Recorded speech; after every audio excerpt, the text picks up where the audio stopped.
नमोवा।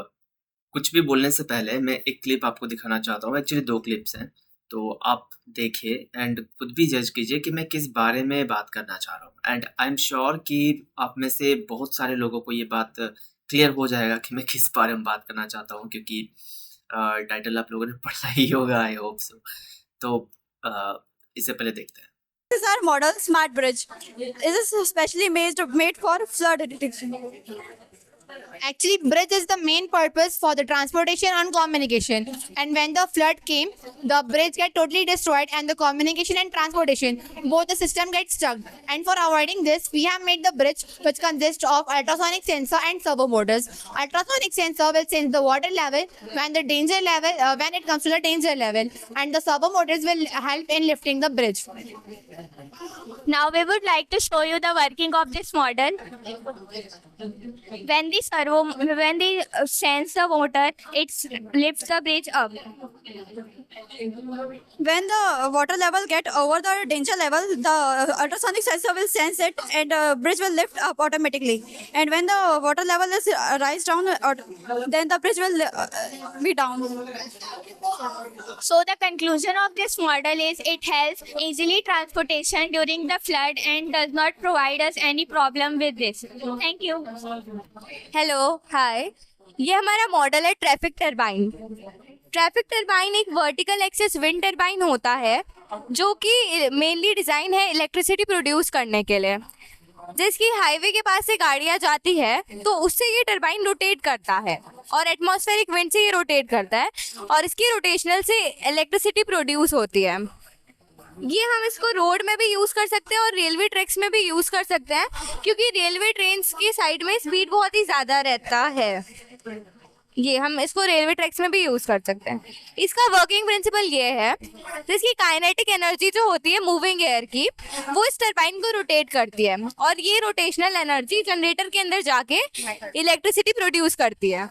हमारा future work है कुछ इस प्रकार कि हम इसको एक ट्री के फॉर्म में लगाएंगे। ट्री में क्या होता है, जो पत्तियां होती है ना, उसकी जगह पे हम ये लगाएंगे तो ये एक बहुत कम इलेक्ट्रिसिटी जनरेट कर रहे हैं, बट जब ट्री के फॉर्म में होगा तो बहुत ज्यादा इलेक्ट्रिसिटी, मतलब सारी टरबाइन एक साथ घूमेंगे और ज्यादा इलेक्ट्रिसिटी जनरेट होगी।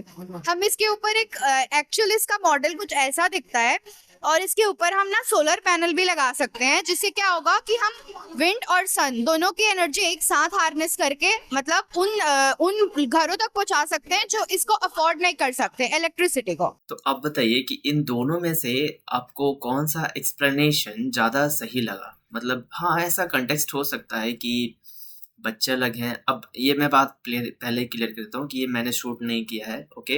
ये इंटरनेट पर अवेलेबल था तो मैंने देखा, देन मैंने सोचा कि इस बारे में बात करना चाहिए, मुझे कुछ लिखना भी चाहिए।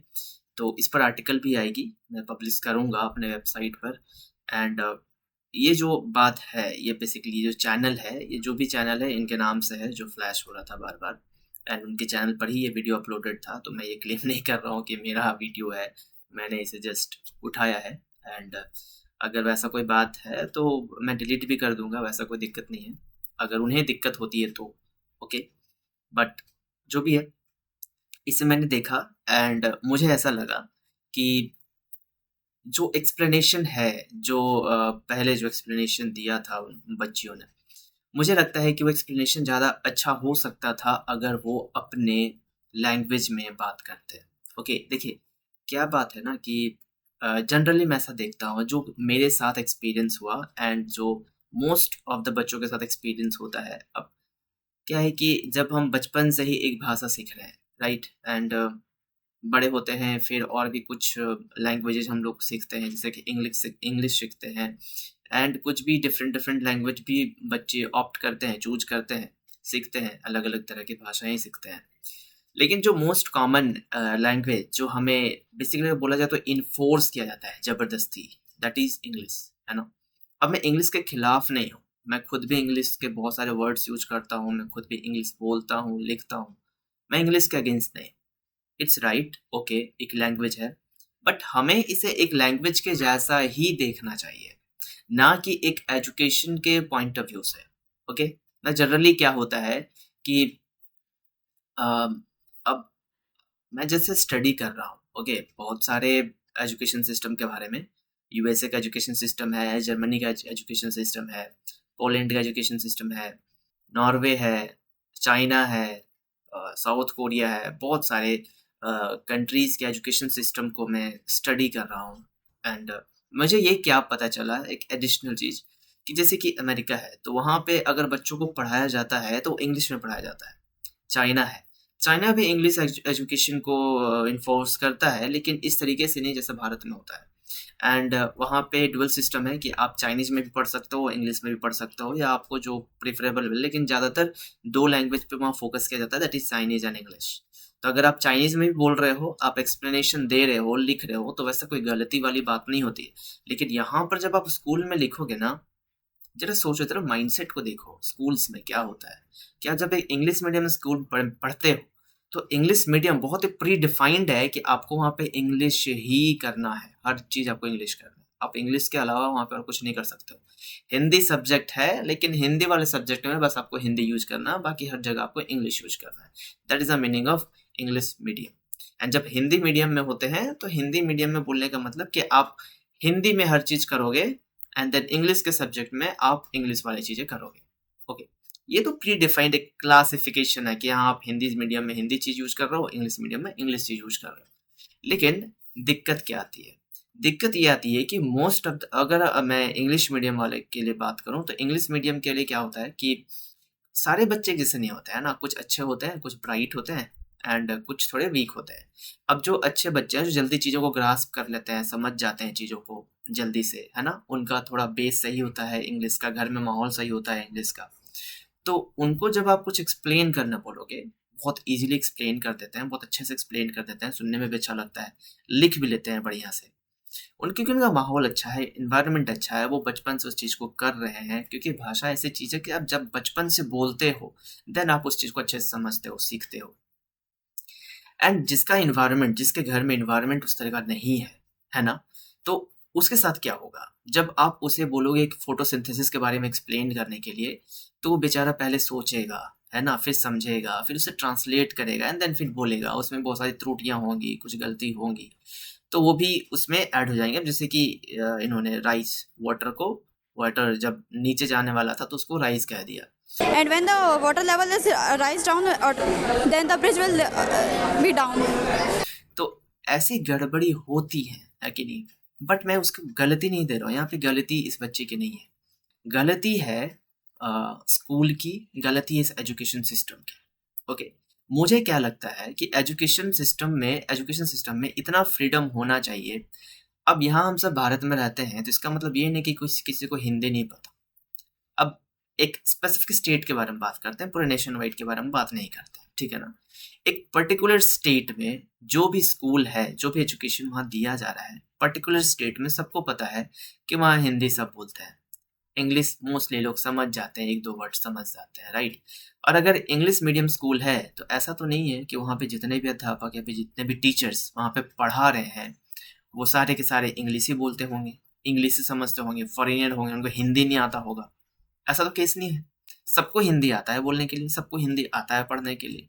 तो अगर वो बच्चा कोई एग्ज़ाम दे रहा है एंड उस एग्जामिनेशन में उसे क्वेश्चन आया डिफाइन फोटोसिंथेसिस एंड वो फोटोसिंथेसिस को डिफाइन कर रहा है, और अगर वो सक्षम नहीं है अपने भाषा में बताने के लिए, मतलब इंग्लिश में बताने के लिए कि फोटोसिंथेसिस क्या होता है, क्योंकि वो सही ट्रांसलेट नहीं कर पा रहा। क्योंकि देखिए क्या है ना कि आप जब सही से ट्रांसलेट नहीं कर पाओगे तो आप अपने थॉट को सामने वाले को ठीक से बता नहीं पाओगे, और जब आप बता नहीं पाओगे तो आपके मार्क्स काट लिए जाएंगे, है ना। यही ज़्यादातर तरीके में होता है, और बच्चों का जो मार्क्स कम आता है इसमें बहुत बड़ा रीज़न है।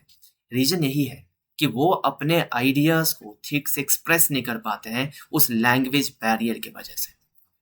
ओके, हाँ, ये लैंग्वेज बैरियर अगर नहीं होता, अगर उन्हें कहा जाता कि आपको फ्रीडम है कि आप इंग्लिश और हिंदी को यूज करके समझा लो, आपको जैसे भी समझाना, मुझे समझने से मतलब है, आपको समझाने से मतलब है।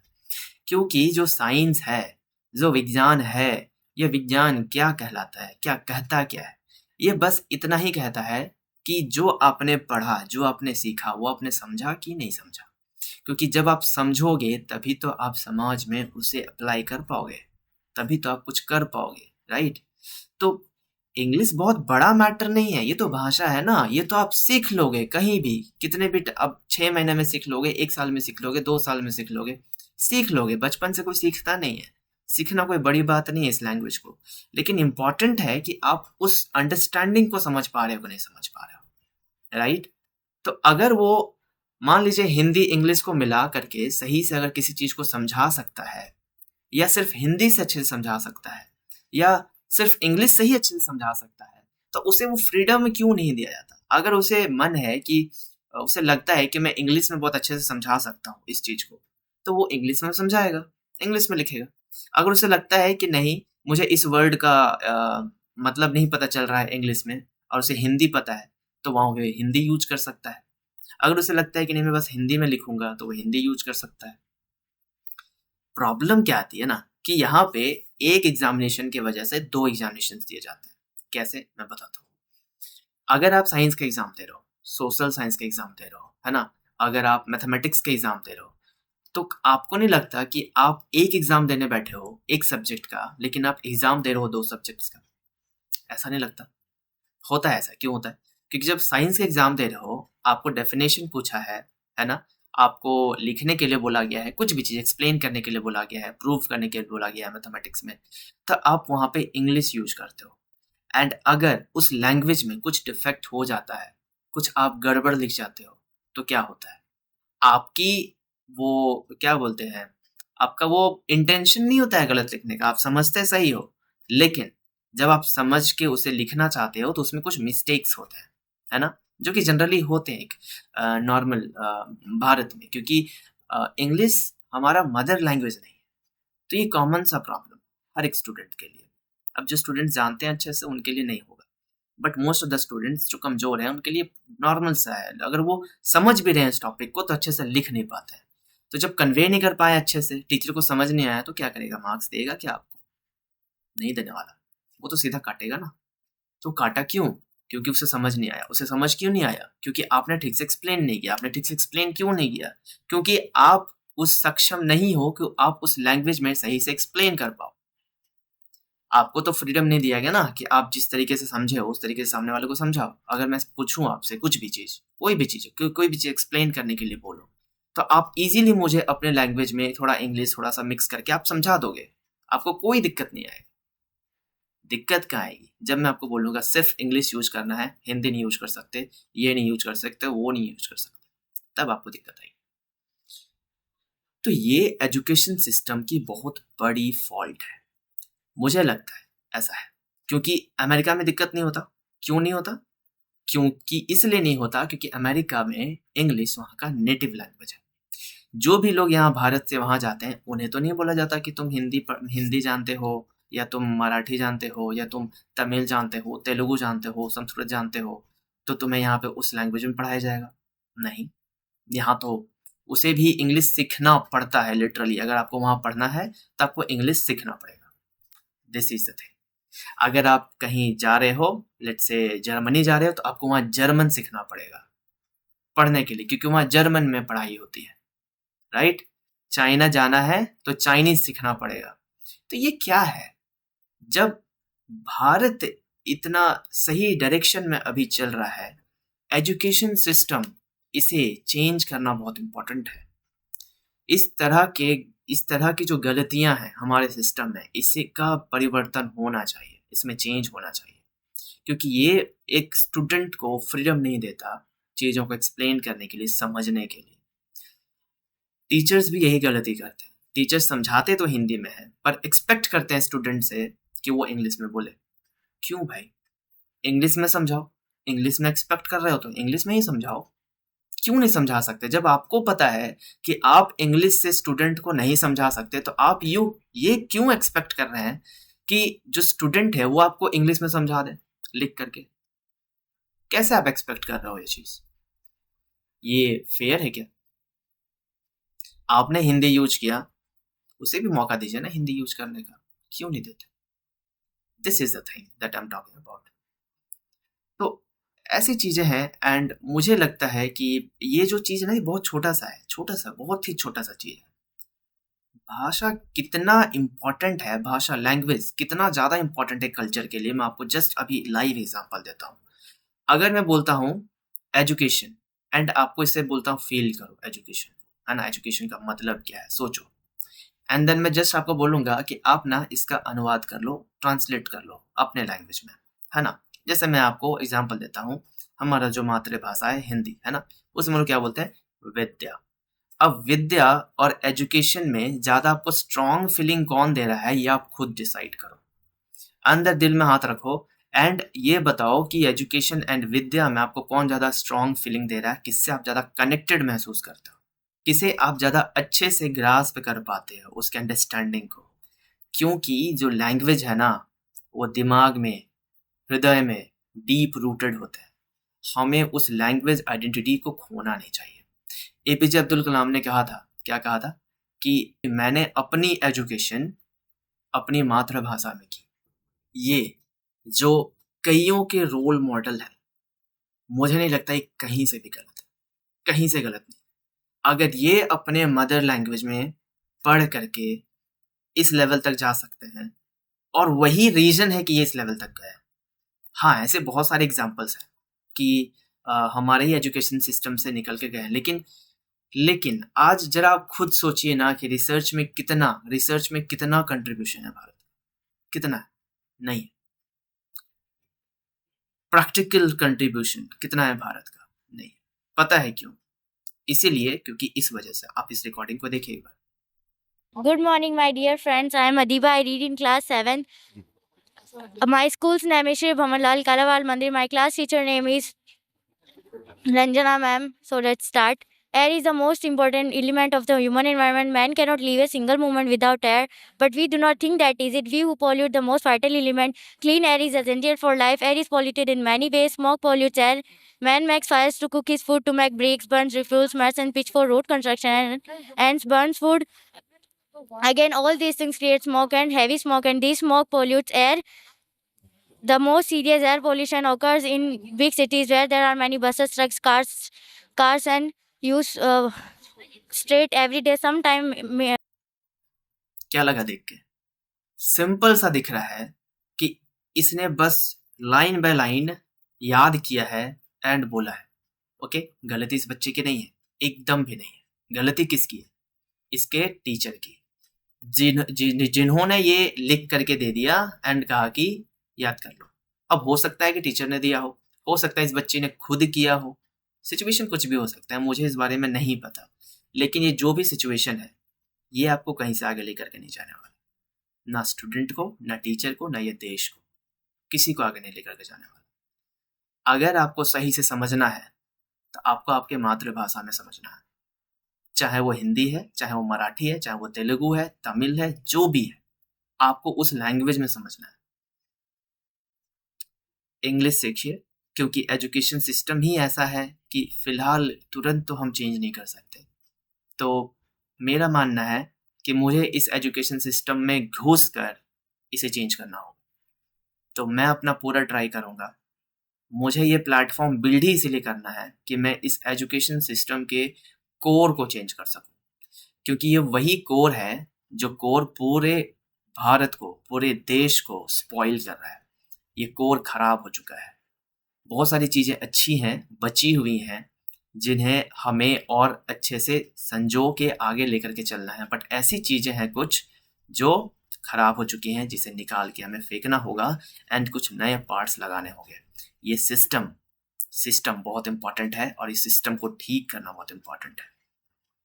ओके, तो इस वीडियो में मुझे बेसिकली इसी बारे में बात करना था कि लैंग्वेज कितना इम्पॉर्टेंट रोल प्ले करता है एक एजुकेशन के लिए, एंड किस तरीके से हम लैंग्वेज के हेल्प से आगे बढ़ सकते हैं, अपने आइडेंटिटी को ना खो करके आगे बढ़ सकते हैं। क्योंकि जब आपका कल्चरल आइडेंटिटी, जब आपका नेटिव आइडेंटिटी, जब आप चेंज हो जाओगे, तो आप इस भारत को चेंज करने के बारे में नहीं सोचोगे। Okay, so this is the thing. कोई भी ये नहीं सोचता कि मैं इस देश के लिए क्या कर रहा हूँ। 100 में से 90 लोग सोचते हैं कि मैं बड़ा होऊंगा, कमाऊंगा, कंफर्टेबल रहूंगा, दैट्स इट। 10 लोग ही सोचते हैं कि मैं भारत के लिए क्या कर सकता हूँ। एक नेशनल आइडेंटिटी है हमारा भी, लेकिन वो तब उजागर होता है जब 15 अगस्त आता है, जब 26 जनवरी आता है। हर दिन जियो ना इस चीज़ को, हर दिन जियो, और सिर्फ एक भारतीय होकर के नहीं, एक इंसान होकर के, एक मनुष्य होकर के। ये पृथ्वी पूरा है, ये पूरा पृथ्वी पर आप रहते हो, आप सिर्फ भारत पर नहीं रहते हो। इस पृथ्वी के बिना ये भारत कुछ नहीं है। इस बात को समझो कि जो कुछ है ये पृथ्वी है, भारत ही सब कुछ नहीं है। तो इस ग्लोब के लिए कुछ करो। आप ग्लोब के लिए करोगे तो इनडायरेक्टली आप अपने भारत के लिए कर रहे हो। तो ये कुछ समझने वाली चीज़ें हैं जो हमें समझनी चाहिए। ओके, एजुकेशन इसी को कहते हैं जहां हम अपने मदर लैंग्वेज में सीखें, समझें, एंड जो भी चीज़ें एक्सेप्टेबल है। अब कुछ ऐसी चीज़ें हैं जो हमें बाहर से लेना ही पड़ेगा, हमें मदर लैंग्वेज में नहीं है, क्योंकि वो वहीं पे ओरिजिन हुई है, यहाँ नहीं हुई है। ओके, अब जैसे मैं बात करूं ब्लैक होल की, तो ब्लैक होल वाला वर्ड कौन, बाहर वालों ने टर्म किया, हमने तो टर्म नहीं किया। हाँ, आप चाहो तो कुछ अपना वर्ड बना सकते हो, लेकिन उसे कोई कंसिडर थोड़ी करेगा। वो जो ज़्यादा आउटस्पोकन है, वो ज़्यादा फैला हुआ है, तो सब उसे समझते हैं, तो आपको उसी वर्ड को यूज करना पड़ेगा।